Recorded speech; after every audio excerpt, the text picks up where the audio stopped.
Good evening. Thank you all again for taking time out of your busy schedules to be here tonight. This is our second community meeting this week with our team from Orion Planning and Design. Our city council has obviously engaged the services of Orion to create a comprehensive plan for our community. The last one was done in 2012. I'm sure Bob and his team will kind of talk about that like they did on Monday. They arrived, they've been here in really just have taken over the activity center all week with computers and paper everywhere. But it's been a pleasure to watch them and how professional they have been. And the compliments from our residents to them have been really good to listen to. But I want to thank our council for taking the leadership to begin this process. We're about 4 months or so into it, Bob, let's say. And it's about a year-long process. I'm sure he'll talk about that tonight, too. But I'm going to turn it over to Bob and his team. And again, I appreciate you guys taking time to be here. Good evening, everyone. It's great to be back with you again. I see some faces from the other night. If you were here at one of the prior meetings, could you just lift your hands for me, please? Excellent. Okay, that's very good. So we were debating earlier as to how much we wanted to repeat from one of the prior meetings. And so we have a lot of material, and I don't want to be repetitive, so I'm going to skip over some of the introductory material. If we had a group that had not been here, we might do it a little differently, but many of you have been here, and all these presentations are online. I want to do two things, and I want you to hear me really loud and clear. We really, really appreciate the community of Diamondhead. You've been very welcoming. You've been very engaged. And the input we've gotten for so far, and we expect that to continue, has been quite good. So it's very gratifying to come into a community concerned about its future and help facilitate a vision of the future. So what you're seeing, what you're going to see tonight is our reflection back to you of what we have heard you tell us, number one. Number two, incorporated into that is the way we see the potential for the community over time. So what we're presenting is what's called a framework plan, and all of my colleagues will be a part of it. Just to reintroduce us, Mike already has Orion Planning Design. You'll hear from all of our team members except one, Oliver Seabolt, who is a premier designer. He won't stand up before you, but he has been designing incredible work this week, and so I'll be presenting that. The others will introduce themselves as they come up. I also want to, just a quick reminder, we plan all over the country. We do comprehensive plans, we do code work, and we design private developments as well. And we come with a perspective that I want to mention. Many of our partners have all worked in both the private sector and the public sector. So we bring to the process here a sensitivity to how city government operates as well as how the private sector operates, and we're pleased to bring a broad perspective. Two other colleagues that we love teaming with, and they're superb professionals.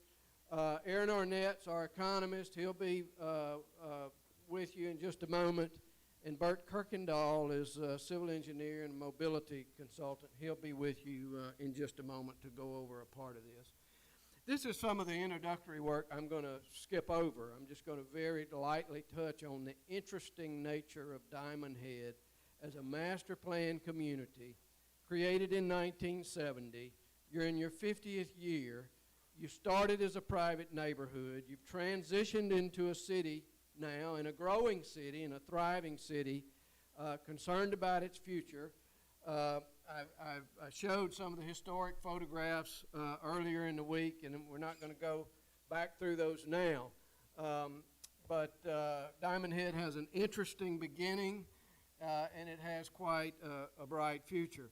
We're building on the 2012 comprehensive plan, which has kind of established a baseline for the community to think about its future, established its zoning controls, and Planning Commission and its processes and so forth. And now we're moving that to another level and a next step in Diamondhead's future. And just a reminder, we go through a very methodical process to arrive at what we arrive at and bring to you. Discovery is researching the community, engaging the community for vision, designing what you're about to see, the future of the community, and then determining how we're going to implement the program. So that's the process that we are observing, and we're about in step 3 now. We have had tremendous input. We really don't want to do a project without very substantive public input. We've offered multiple input opportunities to the community, and we've also put it online because of the COVID scenario. We had a good turnout the other night in our input sessions. We had community meeting back in August, and this slide will just recount there. We've touched thousands of people. I totaled that up. I meant to put a total on that slide, but multiple thousands of people have interacted with the Envision Diamondhead 2040 process. Community surveys and other things, they're all listed there. Now, what all that input has done and what the discovery research has done is led us to a series of, focal points in Diamondhead. The city as a whole, and in some key catalytic or influential focal points that we're going to treat tonight. Just a couple of shots there. Well, those are the areas that we're looking at. Diamondhead in action, plenty of input. Our team in action this week, working with the inputs and the research that's been done, the ideas that have surfaced, and generated a set of planning principles for Diamondhead. And there are 4. And everything that follows is intended to relate to one or more of these 4 principles. First of all, the idea of preserving Diamondhead. That is preserving everything from the green spaces and amenities to the natural areas in the community to even the historic structures, because Diamondhead is moving into historic preservation opportunities as well. Growing Diamondhead. Downtown, mixed-use, walkable kind of growth, perhaps enlarged territory to accommodate new neighborhoods, sensitive waterfront development, prepared and resilient in the face of coastal climate and multiple housing opportunities. So growing Diamondhead is a key principle. A third principle is connecting Diamondhead. Lots of interest. Diamondhead is an active community, older community, which you'll hear, but very active. Lots of interest in connecting bikeways, pedways, natural trail areas.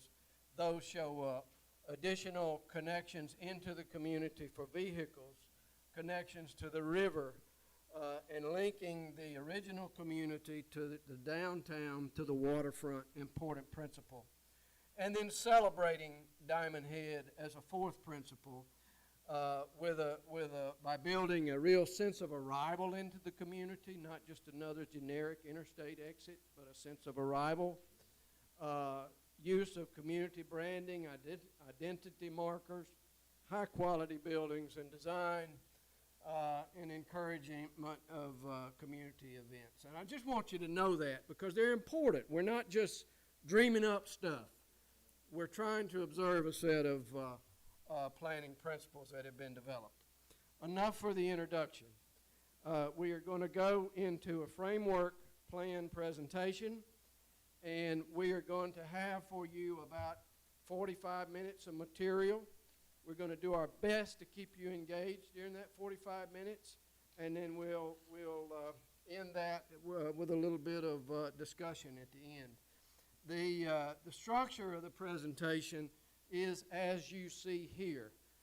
We'll speak on these 8 particular topics one by one, and we'll get started with that now. and we start with the first item, which provides the basis of this community, which is its natural environment. Carol Ray is Huntsville, Alabama, one of our partners, and she's going to speak to that issue. All right, thanks, Bob. Well, again, it's a distinct pleasure to be here with you tonight. There's a red light for, oh, pointer. Okay, probably won't use that. But anyway, appreciate being able to address you tonight, and I get the pleasure of talking about the environment. The environments shape our cities. It influences where our cities actually are built.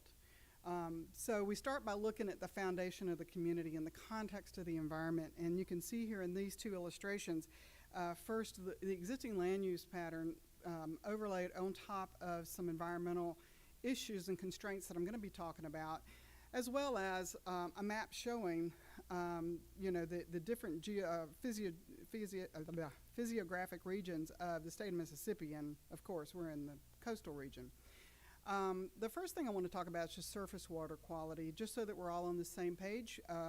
One of the things that, or the process I'm going to follow is I'm going to talk about some of the basic environmental features and some opportunities that you have, and then I'm going to look at some potential risks that we'll want to be aware of as we move forward. So the first is surface water quality, and the good news is you have a really good surface water quality.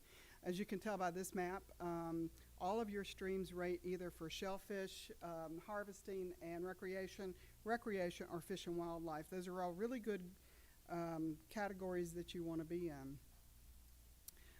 This particular map, and I'm sorry that my circle is out of place, so this might be where I need to use a little red marker. That circle right there should be actually right here, and I'm sorry it jumped when we were working on some slides earlier, but it's supposed to encircle the area of Diamondhead, but I think you all know where you are in this general region. This slide is taken from the Rotten Bayou watershed plan, but what it shows is your soil structure, and it shows from the highest rate of infiltration being the green area to the lowest rate of infiltration, as you can tell from the slide. You have many challenged soils. So what does that mean for Diamondhead? Well, first of all, it means you're in really good shape because you're sewered. If you were on a septic system, Diamondhead wouldn't be here. Very, very little of your soil would be suitable for septic systems. What it also means is that you have some challenges with flooding and floodplain issues when the area is flooded, with that water infiltrating or actually not infiltrating and causing more flood issues. So you can see here the extent of the floodplain. But the good news is that most of Diamondhead is out of the floodplain and above those flood levels.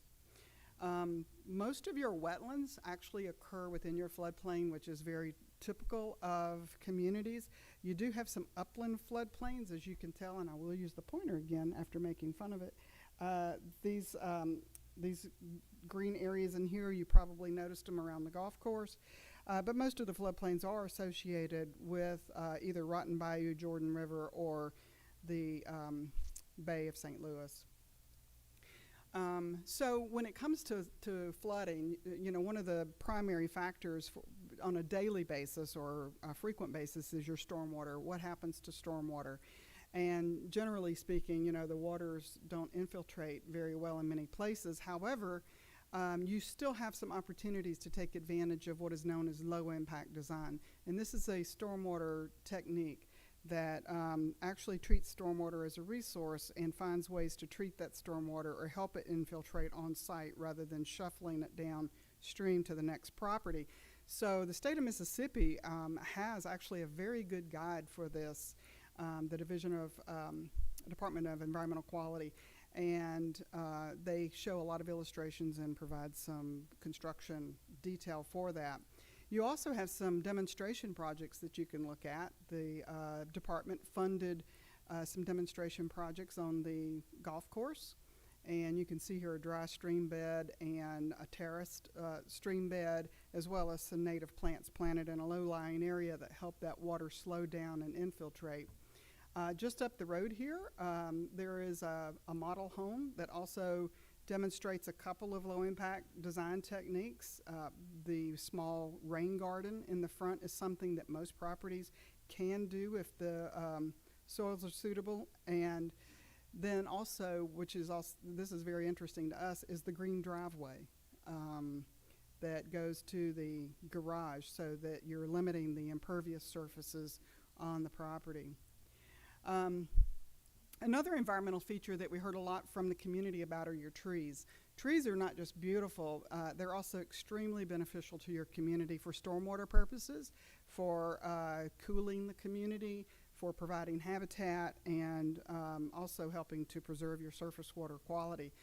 You do have still a really good tree canopy that you can be proud of, but I think the challenge is going to be preserving that tree canopy and also expanding it.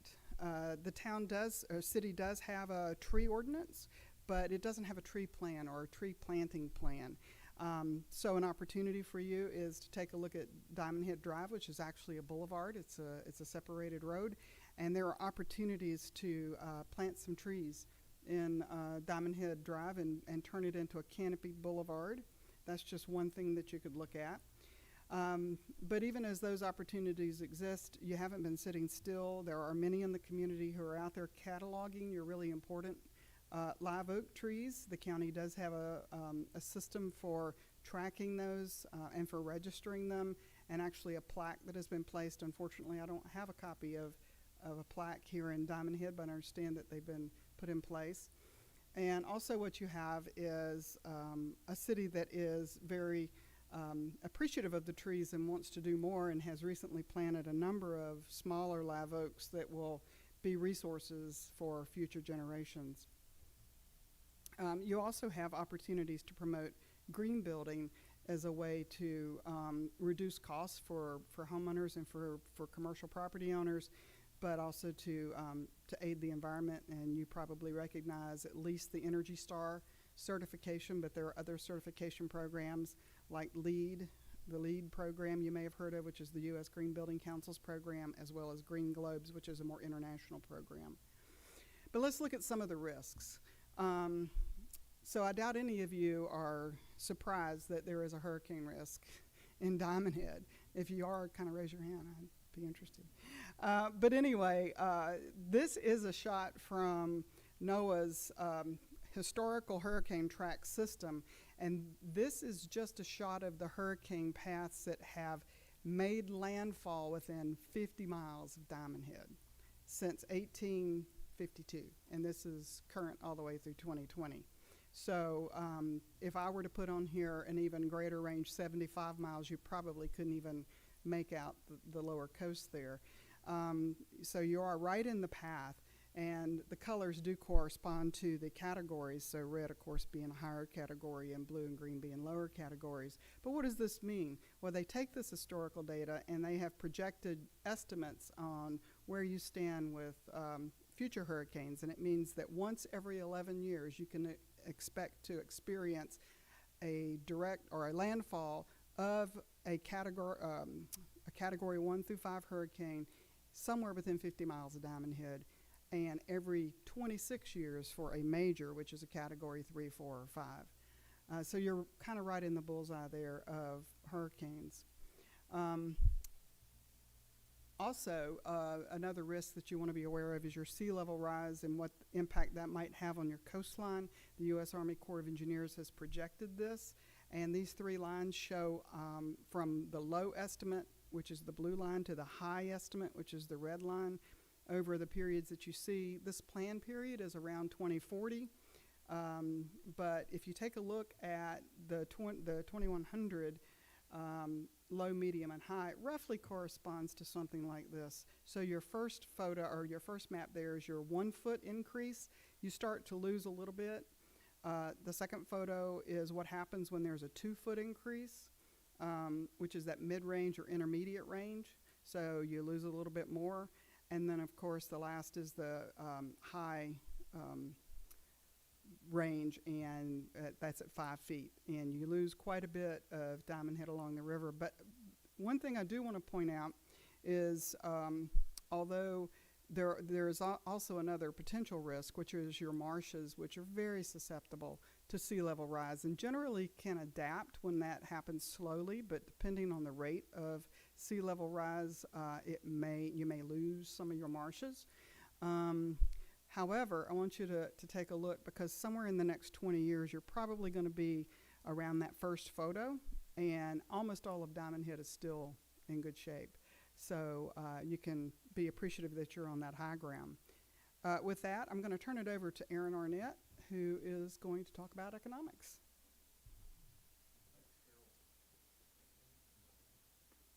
All right, I'm going to use this one. Thank you. So I'm going to share with you all some market research, and this sets the stage, particularly for some of the development stuff we're going to share with you a little bit later. All right. First thing is a demographic snapshot. You all saw some of this in a previous meeting, but I want to remind you of a few things. First, your community is fast growth. You've experienced that. Over the last 20 years, you've grown by 58.5%. That's projected to continue, but not quite at that pace, but still you're projected to continue to grow at a fast pace. You're a little bit higher income if you compare yourself, that's what the bar chart is right there. If you compare yourself to some of the nearby communities and zip codes and counties, you're at the higher level. That's the city of Diamondhead and the Diamondhead zip code. You're also a little older than the rest of the region. Your median age is 51.1. And I want to go into that in a little bit more detail. You're an aging population. If you look at a market segmentation study, you'll see that 68% of your households that you have here in the city of Diamondhead are what's called in their mature years. You also have less than 1% of your population being in younger years. So again, you're a little bit older than other places. And that came up a lot throughout our conversations that we've had with you all, because it's been expressed to us that we do see some younger folks moving in, but that we want to, in the future, provide an opportunity for more younger professionals and younger families to live here. If you look at trends and the different segments, age groups, you'll see that in the next 5 years, the age group 65 to 74 is actually going to jump the highest in terms of numbers, projected numbers, and that's about 15.2%. In terms of percentage, the age group of 25 to 34, so that's a lot younger, and definitely at the beginning of that young family, young professionals age range, is projected to grow by 23%. However, if you look at ages 35 to 54, both of those age groups are projected to continue to decline slightly over the next 5 years. So aging population. So shift from demographics to market demand. The first thing is retail demand. We talked a little bit about this in the previous presentations. You all here in the city of Diamondhead generate about $135 million in demand on an annual basis, and that's leakage. So basically what that means is you all are spending $135 million a year more than the stores that exist in your area are spending. That means dollars are leaking. Dollars are going to other places because that particular good or service isn't located here. And I'm sure that's not a surprise to any of you all. But that's real demand, and that's really the basis of our opportunity that we're trying to identify here. Now, to be fair, that $135 million is going outside into the area. But if you look within a 30-minute drive time, there's that 30-minute drive area generates about $4.2 billion in sales each year. So a lot of that money, some of that money is definitely being absorbed in that, and this demand is being absorbed within the larger region. However, we've done what we feel is a relatively conservative capture scenario where we say, okay, if we're able to, through economic development and targeted recruitment, if we're able to bring in some of those categories that we don't have right now, what does that mean for our opportunity in the community? And we project on the low end, very conservative, that right now today you all could support another 67,000 square feet of retail space. On an upper end, a little bit less conservative scenario, but I think is still a fair scenario. You could support another 157,000 square feet of retail demand. And again, you're going to see some of this repeated when we talk about some of the development scenarios. So what does that mean in terms of our specific needs? Some of the biggest opportunities happens to be in restaurants. You have enough demand for about 5 or 8 different restaurants. That's about 20,000 square feet. You have leakage. You have demand in both fast food and limited services, full service. Full service would be your sit-down type restaurant. So there's plenty of demand for that right now. There's demand for grocery stores to just under 17,000 square feet. Now, your existing Rouse's, I believe, is about 35,000 square feet, so you're not leaking enough for a new grocery store. But if you look at that demand and you look at some of the specialty categories that are also showing demand, meat, fruit and vegetable, fresh foods, baked goods, that points to an opportunity for things like Rouse's to potentially expand. Maybe there's some other businesses that you have in the community who could change up their merchandising to fit that need. Maybe it's even things like expanding our farmers market. There's real opportunity for that here in the community. Furniture and home furnishings, there's about 6,000 square feet of demand for that. Interestingly, I think Diamondhead Pharmacy, of all places, might be the only place in town where you can go and buy furniture. I've never quite seen that. I've seen plenty of pharmacies that do gift sales, but not furniture. But that's the only place you can go here right now. You have enough demand for another store here, particularly if that store sells home decor and home furnishings. A few others I'll hit on quickly. Clothing, 5,000 square feet of space, a little bit more than that. That's enough demand for about 1 or 2 specialty stores. Most of that demand is in family and women's categories. Sporting goods, outside of the pro shop, you really don't have this here in the community, and you have enough demand for one small sporting goods store here. And if you think about the activities that you have here, that sporting goods store would probably cater to the golfers, to folks who enjoy tennis, as well as all these outdoor recreation activities that you have here in the community. And then finally, what we have heard over and over and over and over and over again is that you all need a coffee shop. Well, we're seeing that there's just locally here in Diamondhead, you are spending $625,000 a year outside of your community on coffee. Well, that points right there to the fact that that's probably an opportunity here for your community. There's a number of other categories that show limited demand. Perhaps not enough for a new store, but a number of specialty categories, again, that some of your existing businesses could look to expand into, and you see those up on there. There's going to be a lot more detail on this, and the market analysis is going to be part of the final product. So now let's shift to the residential market. What you have, and we touched on this a little bit before, predominantly single-family detached, so single-family homes throughout your community. You're predominantly owner-occupied. That's not surprising from what I've learned in this community. Not a whole lot of rental product here in the community. If you compare yourself like income to property values, if you compare that to the surrounding region, you have a little bit higher property values than the larger region. That being said, it's still very affordable to live here in this community. You can get in ownership for as low as $50,000 at some of the efficiency condos that you have for sale right now on Zillow. And that goes all the way up to, I think the highest priced home that I saw was $850,000 down on the waterfront. So you got a wide range, but you're still actually an affordable place to live. I think your median list price is about $229,000. But you have limited product types, and that goes back to the fact that you're 83% single-family detached. So what we know is, through projections, is that you all are going to continue to grow. We know that there's developer interest in this community, and they're looking at building new housing product here in your community. But we've also been told by you all that, we love our community. We've lived here a while. We don't have senior living here. We would love to have that so that we can stay here and we can age in place in the community. We've also been told, I alluded to it earlier, that we want to be a place where young professionals and young families can come and live. And so what we're seeing is that creates an opportunity for more of that middle housing. It's called missing middle housing range. And that's products that might be a little bit smaller in terms of square footage, and maybe they have smaller lots, less maintenance. They also have different amenities. It might be a live-work home. It might be a town home.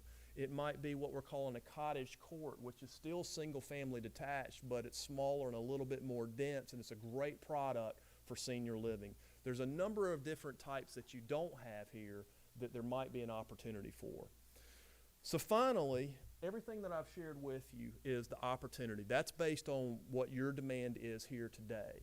But that's not all your opportunity, because really your true opportunity here in Diamondhead is what that local demand happens to be, coupled with that vision of the future, whether it be this comprehensive planning process or whether it be a developer that comes in. And it could be a suburban retrofit to an existing shopping center. It could be a new mixed-use town center, or it could be the redevelopment of the waterfront. This is your true opportunity here in the community, and I think some of my colleagues here are going to share some of that detail with you here in a second. Thank you.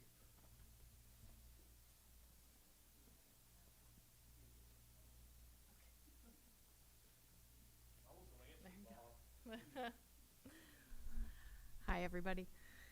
So, as Aaron mentioned, what we've been working on for the last number of months is a comprehensive planning process that moves you from vision to reality. And as part of that process, what we really look to do is begin, to work through the existing conditions that Aaron and Carol have talked about, what's on the ground today, where your input has provided us guidance where you want to go in the future.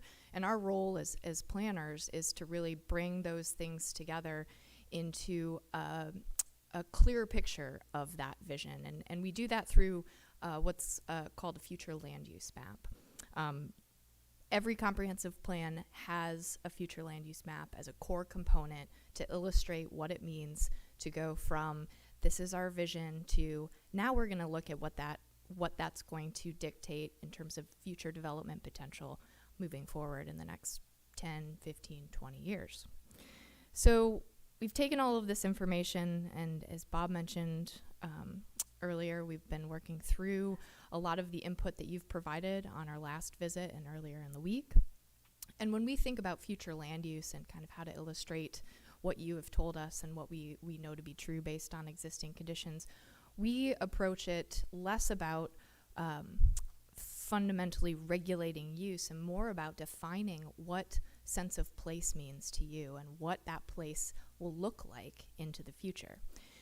So in thinking about that, we have to define the characteristics of that place, the design qualities, the architectural style. We have to think through the types of infrastructure that are necessary to serve those places today and into the future.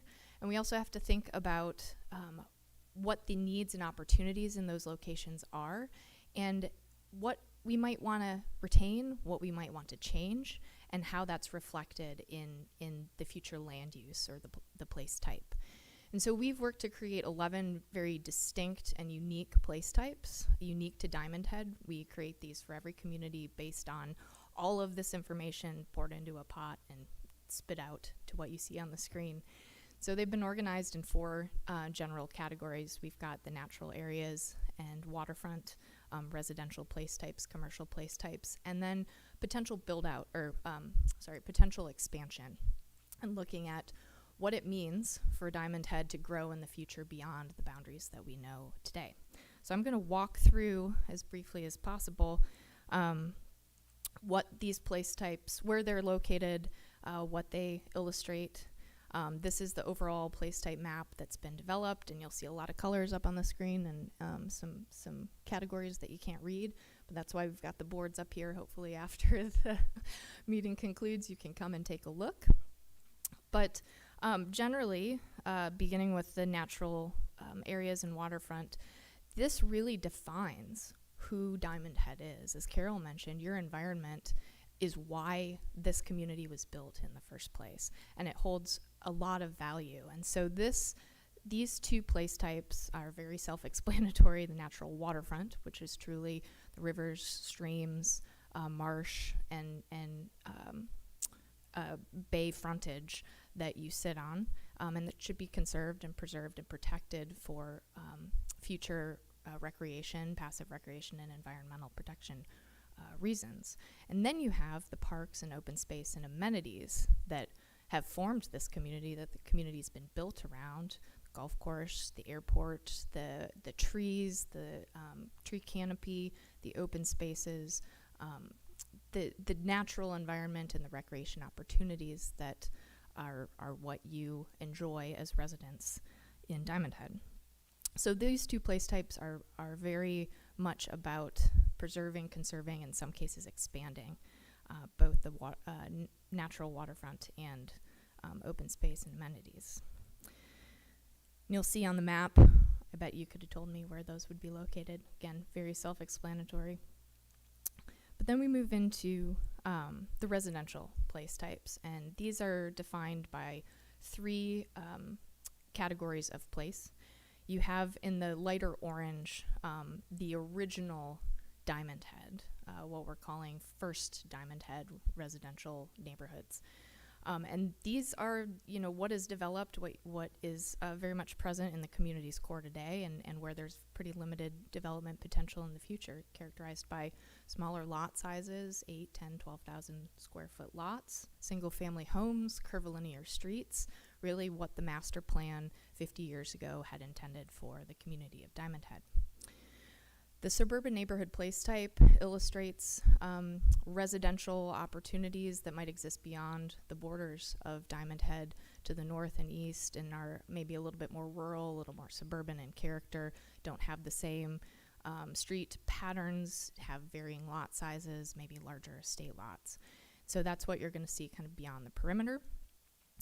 And then we move into a traditional neighborhood place type, and this tries to unify, in some ways, the both. So a traditional neighborhood style development is one where you have a street grid, you have a mix of residential housing types, you might have some neighborhood service commercial, and you can see on the map in the darker brown, this is a place type that we've really looked at defining for potential future expansion and how you might unify the existing character of this master plan community with a traditional neighborhood development character were the community of Diamondhead to grow and expand.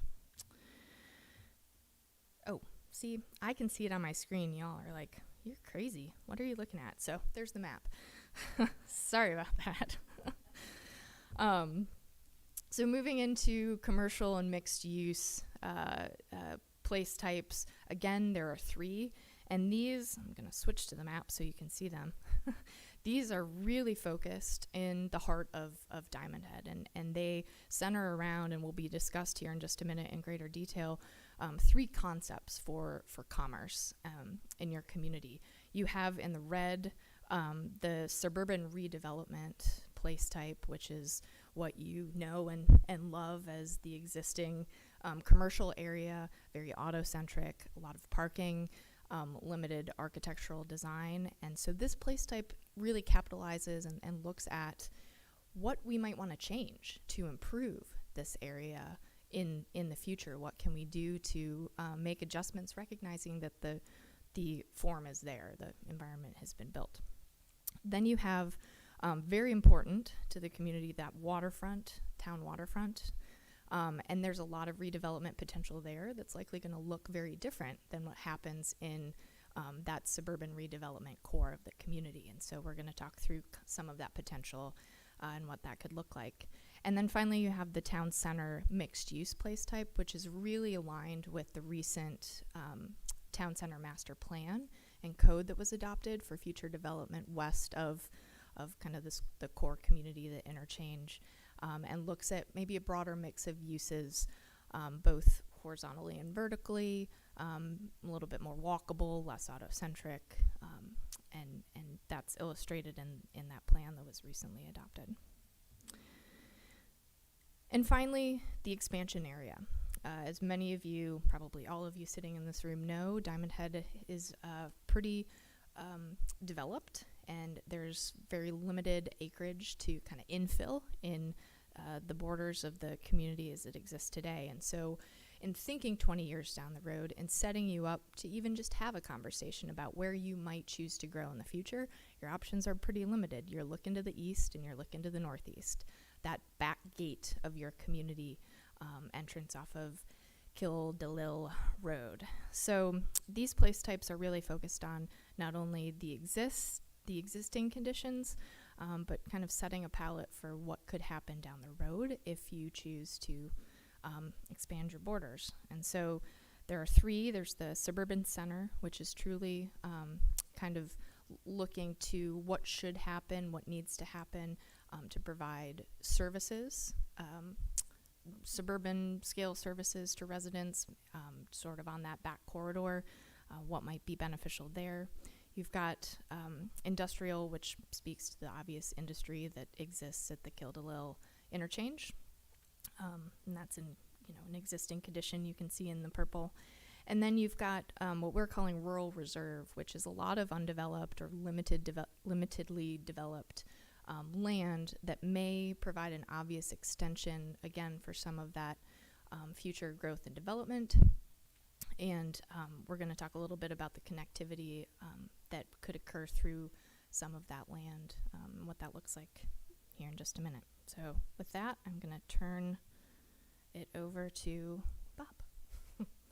Allison, thank you for that overview, and she's given a high-level overview of the community. We're going to go, and as did Aaron and as did Carol before, that's kind of the macro, high-level flyover of what we're working with. It's very important to do that.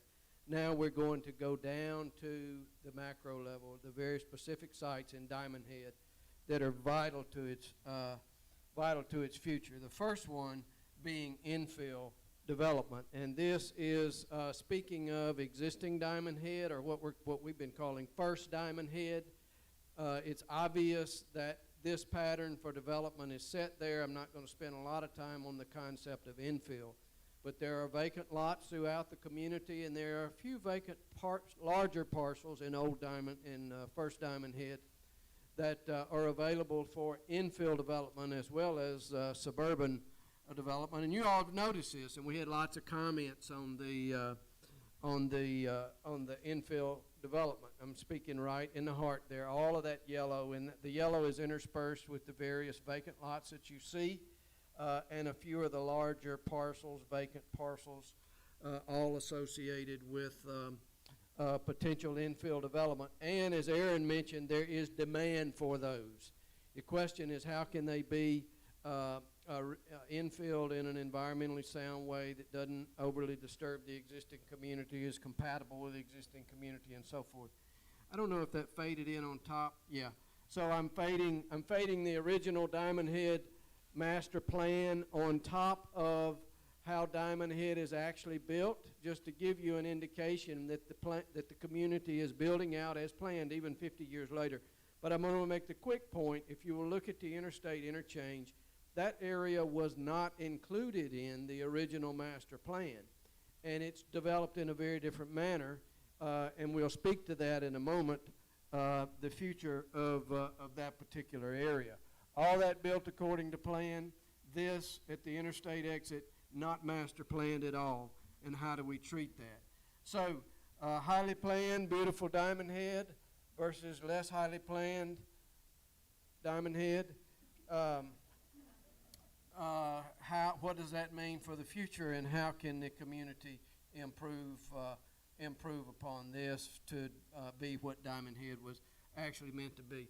Just one quick slide on it.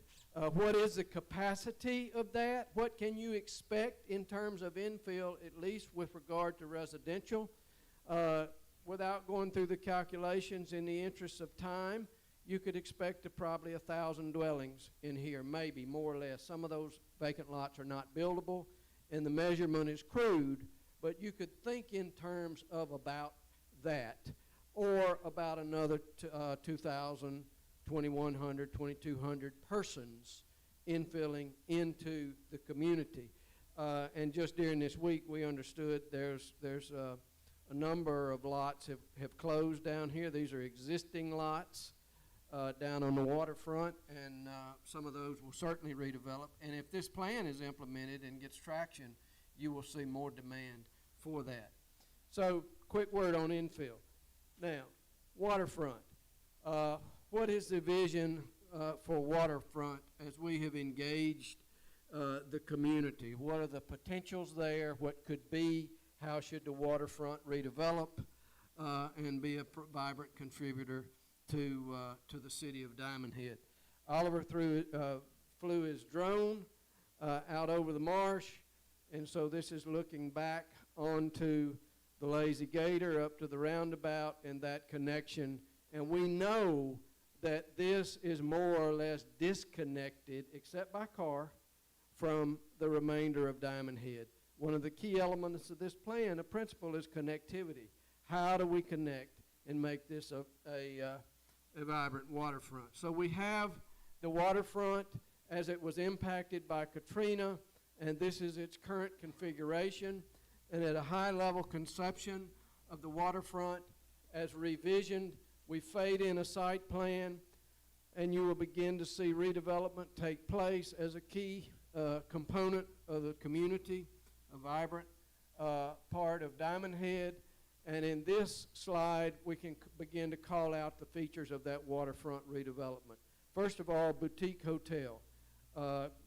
Huge interest in an upscale hotel for Diamondhead. Where is the appropriate location? So we add in that. We address the mix of housing needs. So this particular concept has a set of cottages here, upscale type cottages, and a series of townhomes around the edges of this green space. And you will see these are where the single family homes exist now, and they remain.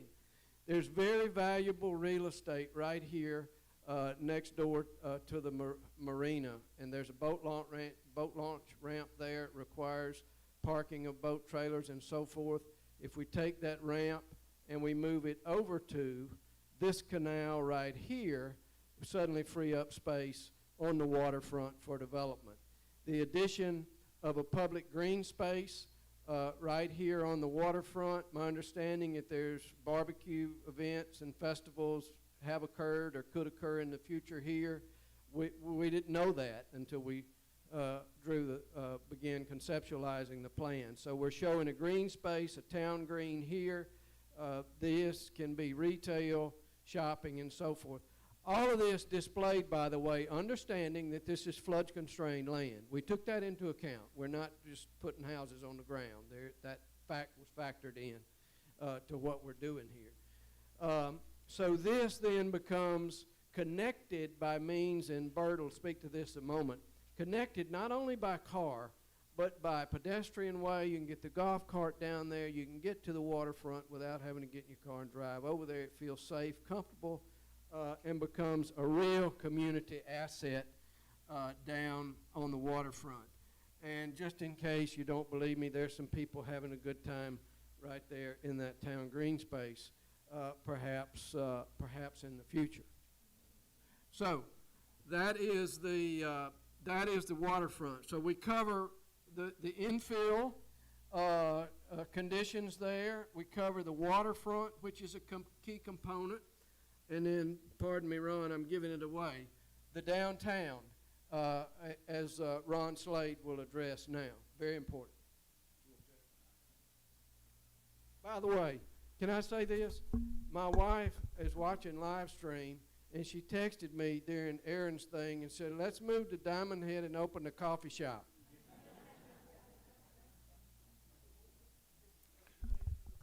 Thanks, Bob.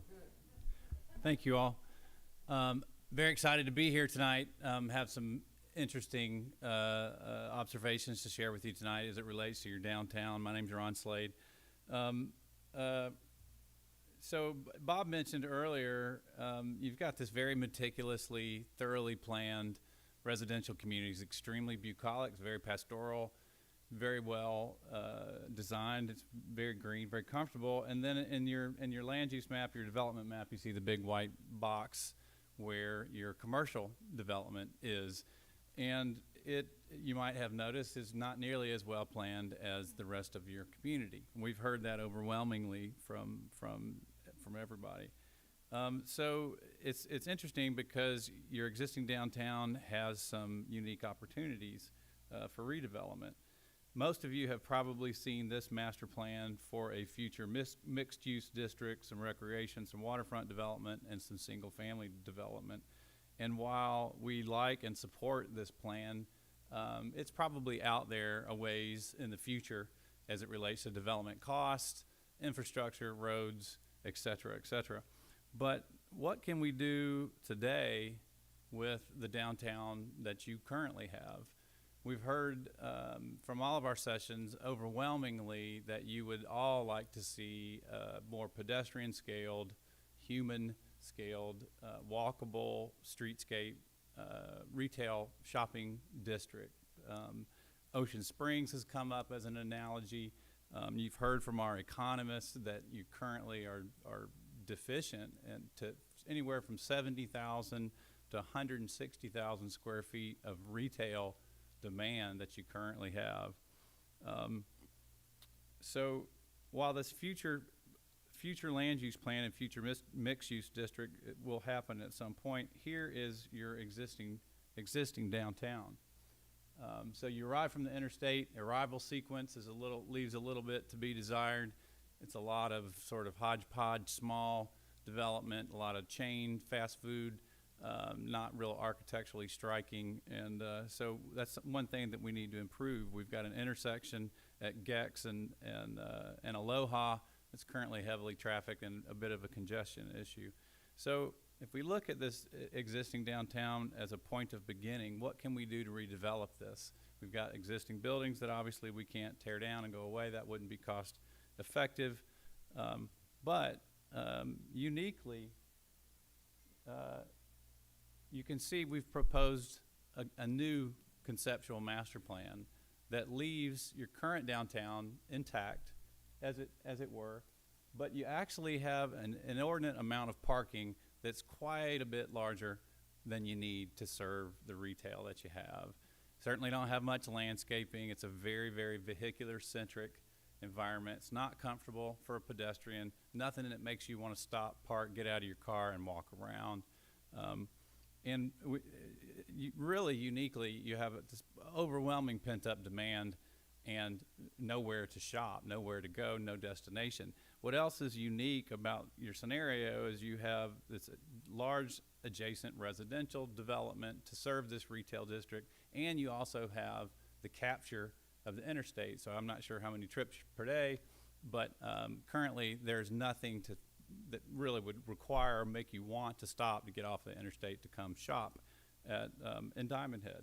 And so what we've proposed is a suburban redevelopment, and if you can't, or a retrofit, and if you can't see this map very well, I'd encourage you to come up afterwards and look at some of our maps. But what we're proposing is in front of the buildings that you currently have and in those parking areas that are not being well utilized is some human scaled, a pedestrian, sort of a Main Street approach, if you will. We've got an improved roundabout that'll improve some of that traffic situation there, a lot of intense landscaping that we're proposing, as well as some public art in that centerpiece to help, in the center of that roundabout, to help take your eye off some of the other maybe not as pleasant looking structures around that. We've got an improved arrival sequence from the roundabout to your downtown area, heavily landscaped and improved until you arrive at the entrance to a new proposed Main Street. It was, as a planner, I can't overstate how uniquely serendipitous that all of these things are to come together to allow for this. You've got the infrastructure, the water and sewer in place. You've got the road, which is in need of some improvement to accommodate this. But the fact that you have all this retail demand, you have the bed base, and you actually have the real estate infrastructure and everything in place to proceed with this plan or something similar to that.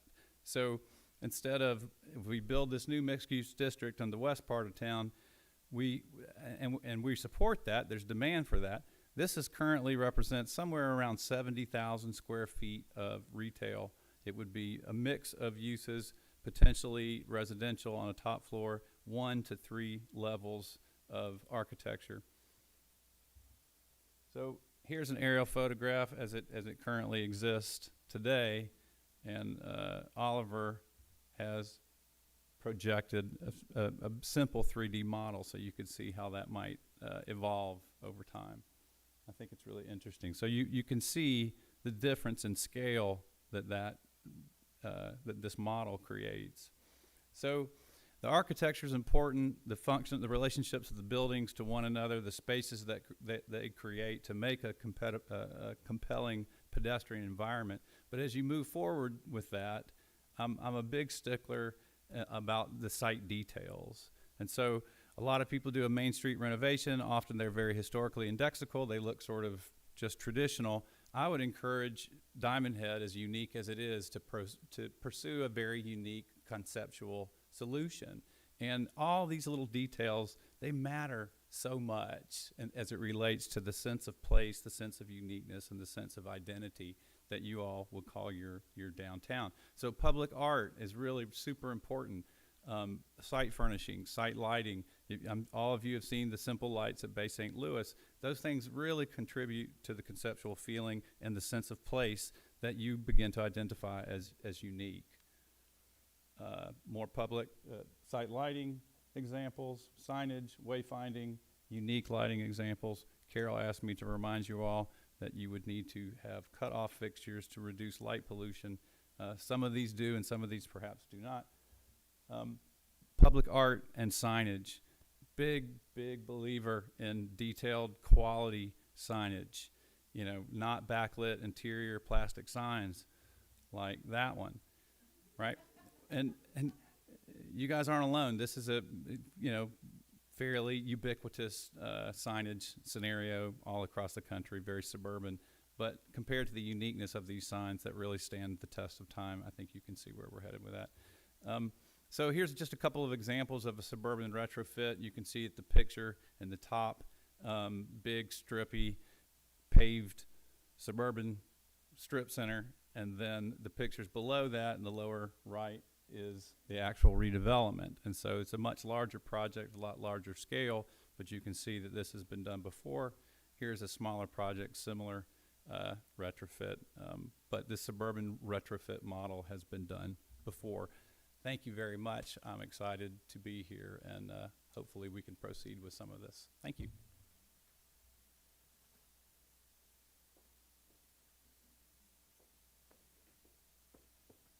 So we've been looking at the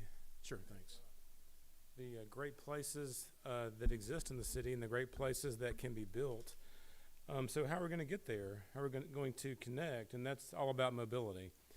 And there are a lot of great opportunities for mobility in the city that I think are really exciting. Before the input started, we looked at the existing system, and a lot of things are pretty clear up front. There's 2 points of connection with the streets. There are a lot of concerns and issues with that. Except for a few streets, not a lot of traffic. Most of the streets are collectors and local streets. We did see high traffic speeds on Golf Club Drive, and as you probably know, and we got input about that too. And the city is looking at different infrastructure projects like the MDOT project at the interchange, including roundabouts, that's going to relieve a lot of traffic problems, but also create a more continuous streetscape. And also there are other opportunities for street connections. There are a few highlighted here in the downtown area, and what those can do is, let me find the button here, there we go. Okay. I don't know if that really shows on the screen. There it is. Okay, so that can create more of a street grid in the downtown, and that's included with the designs that the urban designers are doing. And in thinking about expansion possibilities, it could also open up opportunities to create multiple points of connection to the east. So digging in, with the public involvement, one thing that became really clear is that people want to have better connectivity to be able to walk, bike, use carts, to move around the city freely without having barriers. And so we really dug into that and developed what is basically a citywide multi-mobility plan. so that no matter where you live, no matter where you want to go, you can walk there, you can bike there, you can take your cart there without having to get into a car. So it's kind of an overwhelming map, so I want to break that down a little bit. And also a kayak, you can kayak there. So really one of the biggest assets and really low-hanging fruit is Diamondhead Boulevard. It's wide, almost all of it has that lane, but that lane could be improved to really be safer and to be much more inviting for people to walk and bike. So that can be done really easily by creating a buffer, putting something in that buffer. We call these turtles. They're reflective ceramic domes. You can do it with what you call candlesticks, which are flex posts, something that gives that definition, and also give it branding to say, hey, this is a walking, biking, cart path, and signage. And then another big key to that is connecting that all the way around the entire circle. So the current section from Golf Club Drive to the west, filling the gap, putting in the multimodal lane in that gap also, so the entire 9-mile loop you can traverse. And that creates the spine of your multimodal system. Next, looking at greenways and side paths. So that's basically a separate facility, and they're very inviting to walk or bike on. This is Noma Drive. It's a great candidate location for that. This is the right-of-way that was never built on, and people already run and walk on that. They also run and walk in the street and bike in the street. Amazing opportunity to build a greenway side path that would connect from I call the Boulevard, from Diamondhead Drive all the way down to the end of the street to Rotten Bayou. But also included with the MDOT plan to give a solid greenway connection from the downtown all the way down to the waterfront. So that is embedded within the MDOT plan. Included with that, and really important, is how that's treated at the roundabout. So making sure that greenway connects on all four corners so that someone can ride a bike safely, not only be safe, but feel safe as they ride from the neighborhood down through the roundabout area with these raised crosswalk connections, and then down to the waterfront. So this is, we already started implementation. We started creating a trail with our rental vehicle, but we got stuck doing it. So I don't know who that guy is on the photo. So trails. So one of our first meetings was with the Go Hike Committee. They've done a lot of great reconnaissance in the natural areas around town. Amazing opportunity for trails, a trail network here that will connect the city better to the beautiful natural areas, to the bayou, but also a way to interconnect those that will give trail connection from the very northern end of the city to the very southern end. And that would be tied to the Blue Ways. So this is the Blue Way planning that's already been done, and with two of the kayak launches happening in the northern and the southern areas, with two currently planned. But that also gives a 9-mile, really beautiful kayak and canoe Blue Way route. And then multimodal routes. So these are streets that are low traffic, low speed, that are safe to ride on, safe to cart on, or to walk on, but they give important connections. They're an important piece of the full multimodal plan, but also an important part of that is wayfinding. And that's also a good opportunity to think about a wayfinding and branding opportunity to help people know how to get around in the neighborhood. So to pull that together, it's a great opportunity for Diamondhead to be a walkable, bikeable, cartable city. We just coined that term this week. Really, you would have an advantage over other coastal cities. Other cities are planning for this. You could do it without as much pain and suffering and budget as the other cities could because of the way your community was planned. And a lot of amazing benefits to creating this system.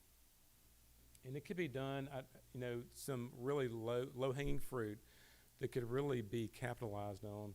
First, the multimodal lane that would give that spine connection The Greenway down Noma Drive would be a lot easier to build than any other greenway you could ever plan to build, because the right-of-way is there, it's graded. It would just take a few small pedestrian bridges. And then trail connection from Noma down to the waterfront. So with those three relatively small projects, you could connect most of the city, the residential area, down to the waterfront. So back to Bob. All right. So that brings us down to the final section, and I think we're close to, we're still a little over time, but we're fine. Just a few more minutes left. So obviously there's some vision here, and it's your vision. It's what we've heard. We've tried to craft it and shape it into a plan. It's a comprehensive plan. We've looked at the very high level. We've looked at the macro level. We've tried to hit the priorities. This is a framework. All this has to be filled out. It's like framing a house. We've got the frame up. Now we've got to put the finishes on it, which we will do. This has to be vetted as well. We're interested in comments on it. We will be posting this online. We've created online interactivity for those who want to comment that way. All of that is there. But ultimately, the comprehensive plan that's adopted must be implemented. So just a few high-level words about implementation. Implementation of a plan occurs in essentially 4 columns or 4 categories. There is from a city's point of view. There is a policies aspect. So much of what we've talked about here must be driven by a zoning code or a set of architectural standards or site plan standards or low impact design standards, and they're rules that are applied as development occurs. So it's driven by policy. I've mentioned preservation. It's a preservation, and I'm talking historic preservation, as a potential policy that may be applicable now to Diamondhead. There's economic development policy that occurs. What kind of incentives are offered? How can the city drive development in a direction that's illustrated and demonstrated here, assuming this is the direction that we want to go? Carol has mentioned the urban forestry aspect. All of that's high level. We'll work out the detail as we move along. Then there are projects. Money will be invested in Diamondhead. The city will invest funds. So will the POA. So will the private sector. How can those funds be guided, shepherded along, encouraged in particular directions? Right now, there already is a robust series of projects that are directly applicable to Diamondhead planning. I'll just use one in the interest of time. Aloha Drive is slated for some streetscape improvements. Those streetscape plans for Aloha, and the funding has been committed, I think, or is available. Those streetscape plans can be crafted in such a way that are consistent with the vision. So you leverage other projects with the plan. Bert's already mentioned the trails plan. Then there's the ongoing administration of the plan. And then the city doesn't do everything. There are local partners that must be partnered with. The chamber, civic organizations, others will have a real interest in what's happening here. So this is a whole implementation suite that will be a part of the plan, and it will be expressed in a very, ultimately when we get a plan to document together, in a very detailed and thorough way as to how a plan can and should be implemented. Now, we went about 10 over than I'd hoped to, but that's okay. This information is exciting to us. It's exciting for us to bring it to you, and we want to bring it to you in a complete and thorough way. And hopefully that's the nail we hit tonight. I have 2 quotes I want to leave you with, and then a vision statement for Diamondhead as the final wrap-up.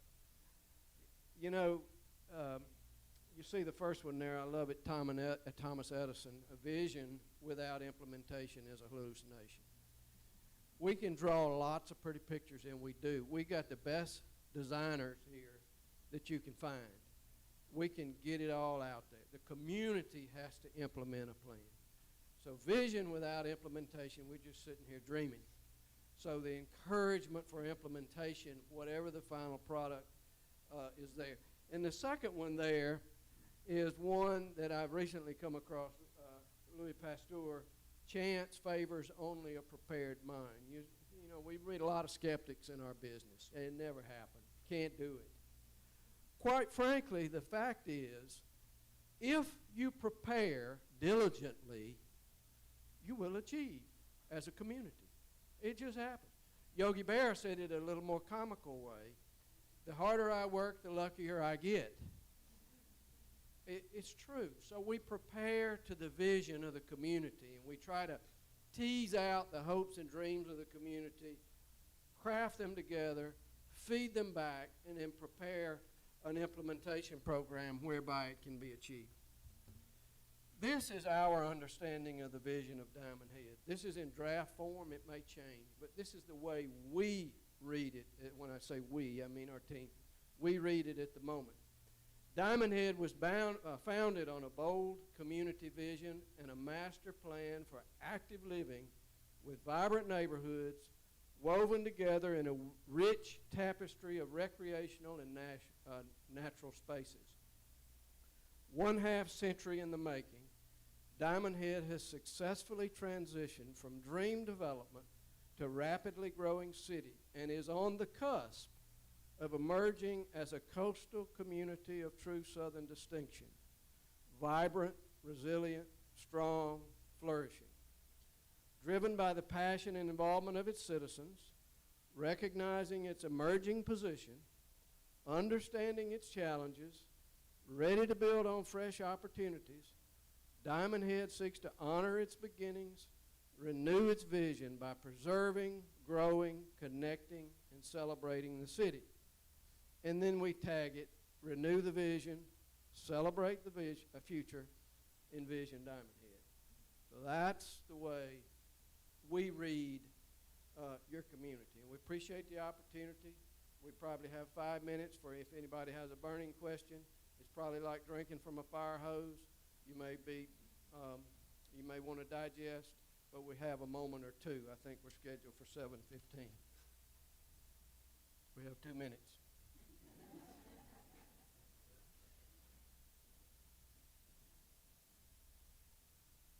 Thank you very much for the opportunity.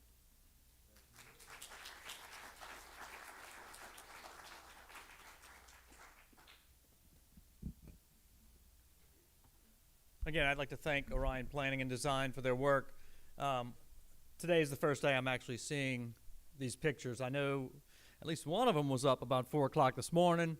I know they're working with their iPads over dinner. I think their eyes are a little red and probably ready for some sleep. They have been working extremely hard all week for our community, and we are grateful for that. Again, the comments from our residents to y'all have been very good to hear, because I'm the one who recommended y'all to the city council to hire. So I'm happy with that decision, and I appreciate the council for backing me on that. As you can see, there was a lot covered. Go to the website, encourage your neighbors to go to the website, provide comments back, because your comments are going to decide what their next steps are. And this is a lot to digest and a whole bunch of other stuff that we haven't seen before. So I think it's exciting, but again, it was your comments that got us here. So thank y'all again. Y'all have a good night.